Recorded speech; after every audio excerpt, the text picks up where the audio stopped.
So it was very interesting to me that Danielle Smith, the Premier of Alberta, who has largely been silent on matters of immigration, she weighed in a big way the other day with a televised address to Albertans. Let me play for you a couple of minutes of a clip from her, and then we'll bring in our friend Lorne Gunter, the senior columnist from the Edmonton Sun, to talk about it.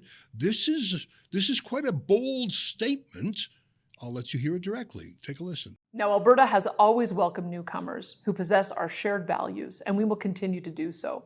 Welcoming those who believe in working hard, protecting our freedoms, contributing to society, following the rule of law, and who have a deep respect for other cultures and faiths different from their own, have long been a strength of our provincial culture and history.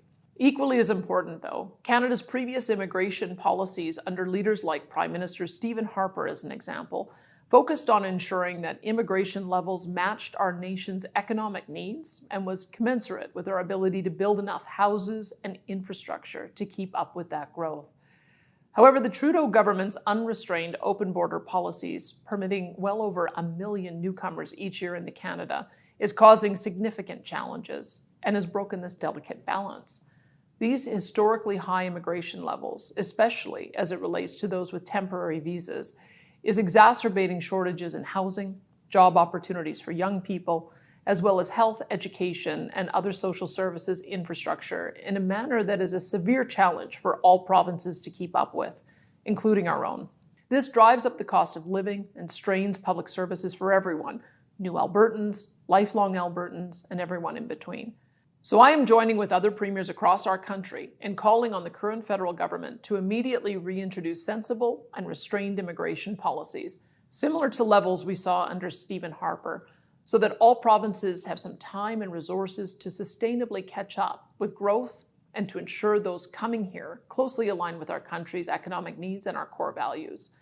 And if the current federal government won't make these changes, our government will certainly support a new one that will. There you have it, Danielle Smith in her televised provincial address last night, joining us now to talk about it. And the reaction by the federal immigration minister, Mark Miller, to it is our friend Lorne Gunter. Lorne, what do you think of that? That's quite a strong statement for a premier who I think has avoided foreign affairs immigration issues pretty assiduously. What do you think? Well, and I think that her libertarian background made her less open or less vigilant about this issue, that, you know, there should be free movement of people across borders within limits, and, you know, with that idea to national security and all that sort of thing. And so she has only lately come to the realization of what the federal government has done, but better late than never. I mean, I think that's a very good statement on her part. That is an excellent summation of what the feds have done. And as you said in the lead-in, we're now looking at most years north of 2 million people getting into Canada one way or another. And okay, so some of them are temporary foreign workers, some of them are foreign students, some of them are visitors. If those people all went home when their visas expired, this wouldn't be as big an issue. But those people make up 2/3 or more, maybe closer to 3/4 of the intake of newcomers every year. And very few of them go home when their visas run out. Now, foreign students are a particularly good example. We're not talking here, in most cases, about bright young mathematicians, chemists, medical students who are studying at big reputable universities. We're talking about people who are in 6- and 9-month career education programs at those colleges that you only notice out of the corner of your eye when you're driving past on the street. And when they're done their programs, they're given about 12 months to 18 months to work in Canada before they're supposed to go back to their country of residence.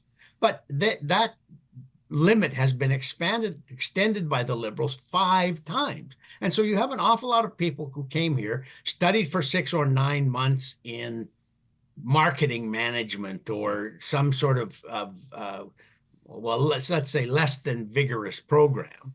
While they were here doing that, they could work up to 40 hours a week. So really what they were doing was they were working full time.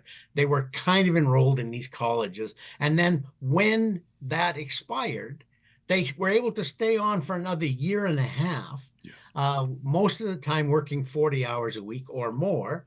And then when their visas were running out, the federal government extended it and extended and extended. So basically what they were doing in Ottawa is they were running a parallel immigration system. You couldn't get all the people in the 450,000 quota immigration system we had. So they created this other program, run people through student visas. And they doubled the number. There are twice as many people in a student visa program, roughly, as there are in the regular immigration system. Right. And then you got to add temporary foreign workers and asylum seekers. And asylum seekers are mostly people who came here saying they were going to be tourists. You can fill out a form online to get a travel pass to come into Canada. You fill out the form, you pay $7, and you get the pass. And then when you get here, you say, oh, I'm seeking asylum. Yeah.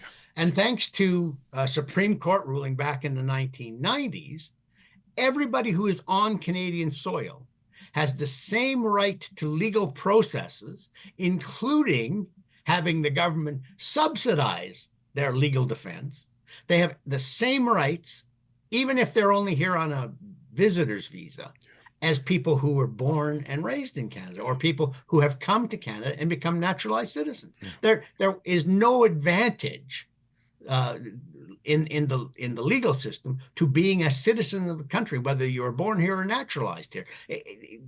People who just come and show up can start claiming the same rights, and I think that that's nuts, and that's what the Liberals have wanted. They, remember Trudeau when he was before he became prime minister, he talked that this was a post-national country, that we weren't really a nation anymore. We were a concept.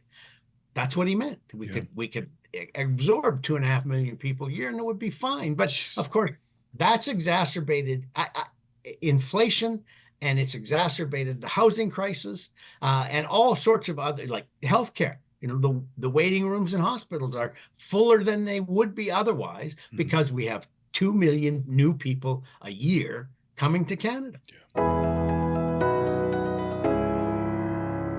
It's the news event of the year. Canada's most controversial premier sits down with Canada's most controversial journalist, and everything is on the table.